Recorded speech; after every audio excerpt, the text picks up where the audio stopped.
Bonjour. Alors, il y a un mot du vocabulaire écartien qu'il faut absolument que je définisse clairement. C'est un mot qui revient souvent, qui parle de vide. Ça correspond à ce qu'on a euh, parlé avant du détachement. C'est la même chose. L'âme détachée, dépouillée, elle est vide. Descartes utilise le mot nu aussi. L'âme nue.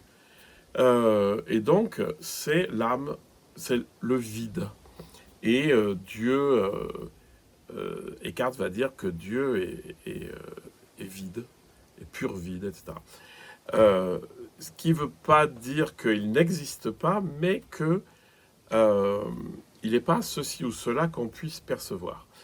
Je reviens parce que c'est important de ne pas traduire ce mot par la vacuité, parce que la vacuité fait vraiment comprendre qu'il y a une absence, et que Dieu, pure absence, c'est bon, ça va si vous lisez Mathilde de Magdebourg, mais c'est pas une absence, c'est au contraire une plénitude. Et ça, il faut vraiment pas faire l'impasse en essayant de méditer sur la vacuité de Dieu, etc. Dieu est pure vacuité.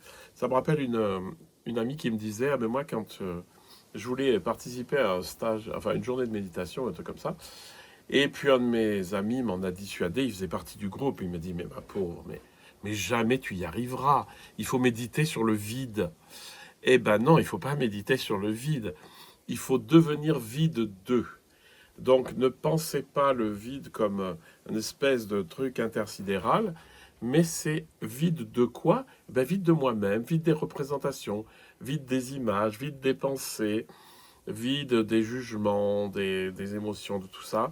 Tout ça, on va en être vide. En étant vide, comme Eckhart l'a déjà dit, vide de moi-même, je suis plein de Dieu. Et ça, c'est vraiment central. C'est que c'est une opération de nettoyage qui se fait toute seule. Enfin, ça, c'est une autre question, mais ce dépouillement, c'est un lâcher, c'est arrêter de se cramponner à ces trucs et de lâcher. Hein. C'est pas du tout j'y vais au Karcher. Hein. Mais c'est une fois qu'on a laissé tout ça se dissoudre, apparaît le fond de l'être, et ce fond de l'être, le fond de l'âme, Eckhart l'identifie très nettement à la nature divine. Mon fond est le fond de Dieu, ou il parle du fond sans fond de l'âme. C'est beau, c'est une belle image. Hein. En fait, il y a guère que par les métaphores qu'on arrive vraiment à faire sentir quelque chose.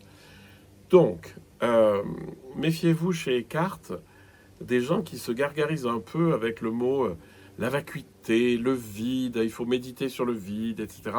C'est pas ça du tout, c'est se vider soi-même de tout ce nous encombre. Alors, l'image, pas du tout reluisante, mais très juste, c'est l'image d'une baignoire qui est pleine d'eau et que vous enlevez le bouchon et vous laissez ça s'écouler. Et quand la baignoire est vide, eh ben mon fond est le fond de Dieu. Voilà, je vous souhaite une très bonne journée.